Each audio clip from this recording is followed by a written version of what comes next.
What's good, everybody? It's Falcons Daily. We are here on the weekend. I am CG, your host, Craig Green, alongside with me today, my tag team partner, my ride or die right here, my favorite human on planet Earth, my daughter, Harper. She is here with us this afternoon, or this morning, to help us break down this Sunday's football game against the Miami Dolphins, 1 o'clock in Atlanta at Mercedes-Benz Stadium. What do we call the Mercedes-Benz Stadium, Harper? What's the other name we use for it?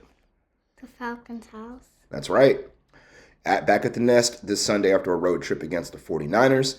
Falcons are back home again, and they've got some injury issues. Michael Penix, our quarterback, it appears to be ready to play. He's going to be more of a game-time decision on Sunday against the Dolphins. He was limited in practice all week long with a bone bruise in his knee. Originally, it was announced as a bone bruise in the foot, but it's actually a bone bruise in his knee. And he is limited. He was limited all week long, but he's listed as questionable, and I think he's going to be more of a game-time decision. So keep your eyes open for 11:30 a.m. on Sunday when the final inactives are released. But we are going to be missing Divine Diablo. Again, remember, he has a fracture in his forearm. Jalen Walker, our rookie edge rusher from Georgia, who is dealing with a groin injury. Second game in a row, he's going to be out. And then Billy Bowman, our upstart DB, playing in the slot there, has got a hammy issue with his hamstring, so he is also out. Storm Norton, who opened up his 21-day window to return from injured reserve, practiced all week long, full practice, Wednesday, Thursday, and Friday, but out of precaution, Raheem Morris is going to keep him out for this game. Jordan Fuller looks like he may return from IR as well. The safety who we got from the Carolina Panthers, looks like he may play. He had full practice on Wednesday, Thursday, and Friday, and he's listed as questionable for the game. Tyler Algier, also questionable. Magnum TA, he's got a hip issue and a knee issue.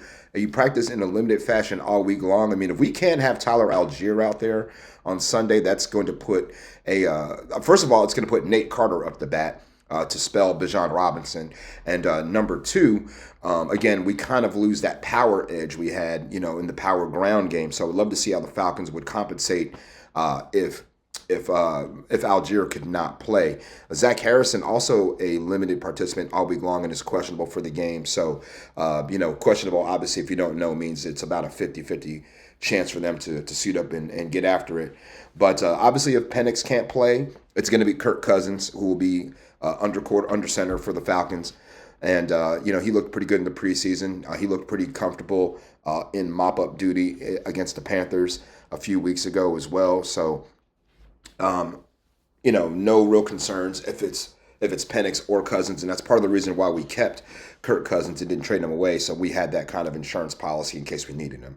Drake London, another late addition to the injury report as well. On Friday, practiced in a limited fashion with a hip issue, and he does not have a game designation for Sunday. Drake is a gamer. He's a dog.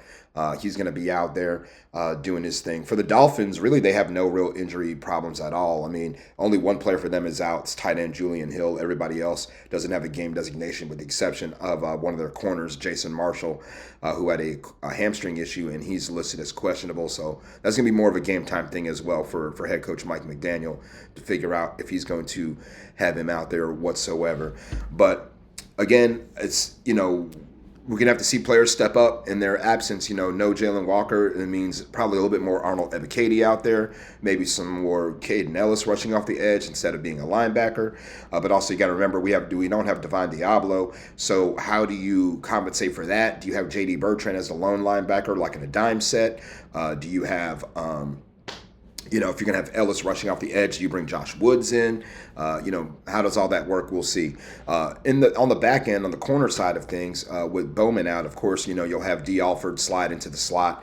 Clark, so we're down two guys again. Remember, Clark Phillips is on IR. Bowman's out for this game. So it's going to be a little bit of that. Mike Ford as well. We talked about Kobe Bryant. Was he going to be ready? Not sure yet, and I guess we'll find out if there's a practice squad elevation happening before the game. But right now, Falcons are dealing with a little bit of injuries, things that aren't too serious, but enough to keep some of these guys out of the ball games and on the sidelines in jogging pants. And we look at the Dolphins, the Miami Dolphins, they're 1-6. You're probably thinking, like, when you ask what are they good at, you're probably thinking right now, not a whole lot if you're 1-6, especially when you just got smacked around by the Cleveland Browns and Dylan Gabriel. last Sunday. So we did a little breakdown here of what the Dolphins are actually good at. And what I saw, well, first thing that comes to mind when you think of the Dolphins is speed. Speed, speed, speed. You know, guys like Tyreek Hill, Jalen Waddle, Devon Achane. You think of the speed that they have. But then you look at their offense right now, and it doesn't translate to the field right now. When you look at their offense, they are 27th in total offense, right? So again, the speed isn't really translating right now, but that's the number one thing they've got is that. And speed kills. You can't train it. If you've got it, you've got it. If you don't, you don't. Now, we'll say this. The number one thing that they're good at that I've seen, just looking at some of their numbers and statistics, is their passing defense. They are just outside the top 10 in passing defense. They're 11th in defending against the pass. So, but their rushing defense, dead last in the NFL. So right there, that goes to show you we need to try to run the football on them and, maybe try to suck them in with play action. That can open up the passing attack.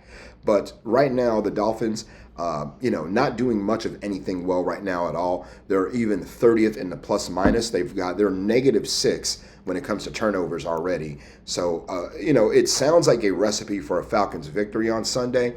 But, of course, you got to get out there and you've got to play the game. And speaking of that, we got a quote from J.D. Bertrand when we talked about what the Dolphins are good at. It goes beyond the stats, and of course, Raheem Morris, our head coach, he says stats are for losers, right? And J.D. Bertrand kind of elaborates on that a little bit when he talks about what the Dolphins are good at. He says they've got a lot of speed and a lot of window dressing on how they present different looks. Knowing that and getting to the basics of who they are and getting to who they are and who they want to be on film and making sure we nail down on those and ignore that window dressing to distract your eyes. So again, what JD is breaking down here is obviously we talked about the speed part. The window dressing is more of your pre-snap reads and things like that. Looks like they may be trying to run. They could be trying to pass. Looks like they'll be trying to give up a certain passing look and could be doing something totally different. So that is some of the aspects of the Falcons defense that they'll have to keep eyes on and part of the Miami Dolphins offense. And that's just coming from J.D. Bertrand, who stepped in place of Divine Diablo during his injury. So past that, when we look at the Dolphins, right, and we talk about how the Falcons can beat this team, some of the keys here to beat the Miami Dolphins, I think it starts with the ground game. Again, they are the worst, as in 32nd in the league they are the worst in rushing right now, the absolute worst. So 32nd in rushing, they are 25th in total defense, and also 29th in scoring defense as well. So we've got to protect the football. We've got to run the football on them. We've got to finish in the red zone. Red zone offense. That's what it's going to take. When we get inside that 20-yard line, we need to punch it in for touchdowns. Defensively, we need to get after Tua Tagovailoa. Got to get after him. Because when the pocket gets muddied, he will throw it up there and you will probably get an interception. It all starts with slowing down guys like Devon Achane in the passing game. Tyreek Hill's not going to be out there. They have Jalen Waddle. So again, speed from Waddle. So we got to keep him in front of us. And, tackle well. That's where it's going to start. Tackle very well. Run the football down their throat. Use the play action. To suck in their linebackers and safeties so we can throw the ball over the top on them and finish in the red zone. That's what it's going to take, Harper, for us to do what? Squish the fish. That's right. That's how we can do it. All right. Now, last thing for y'all, we need to break down how you guys can actually watch and listen to this ball game. We'll be able to give you a breakdown of that here. And show you exactly how all of you in Atlanta and surrounding areas can do that. So, Harper, if you are in Atlanta or if you're in Miami, right? If you're in the Falcons area or the Dolphins area of the country, how can you watch the game on TV? Fox. Okay. If you don't live in Atlanta or Miami, right? And you want to watch the Falcons versus Dolphins game on your computer, on your laptop, on your Roku TV, how can you do it? NFL Sunday Ticket. All right. And then if you want to hear the Atlanta Falcons radio network, right, which is Wes Durham and Dave Archer, by far the best radio broadcast team, not only in football, but all of sports, right? If you want to listen to them, what station do you put on in Atlanta? 92.9 The Game. That's right. If you want to hear the Falcons radio network anywhere in the world, right? Not just Atlanta, but out of state like we are, because we don't live in Georgia. We're very close, but not close to pick up 92.9 The Game. If you want to listen to the game on Sirius XM satellite radio, what channel will it be on? Channel 227. That's right, and that's going to be the Atlanta Falcons radio network. However, what if English may be not your best language? Could it be your second language? Or, if Spanish is your first language, and you want to listen to the Falcons game in Espanol in Atlanta, what station is that going to be on? Español La Mejor. Yep, La Mejor in Atlanta. Yep, they are the home of the Atlanta Falcons, and the home of Atlanta Braves and Atlanta United. So there's how you can watch or listen to today's ball game. Harper, give everyone your score prediction for today's game, or for Sunday's game. What do you think the score will be? Probably 18 to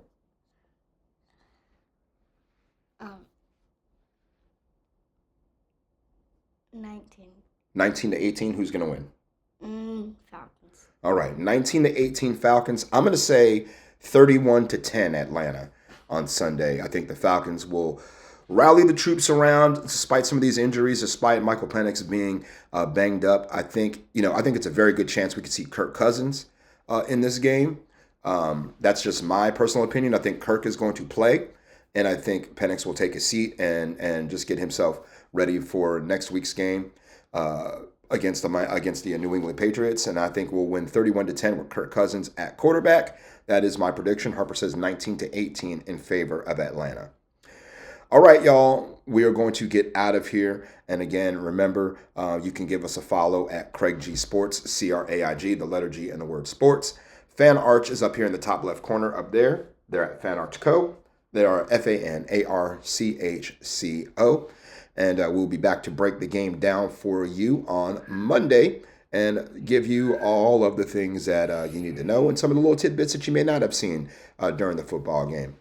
All right, y'all, you guys enjoy the rest of your weekend. Enjoy this Falcons game. Harper, break it down for everybody. It is time for us to roll out.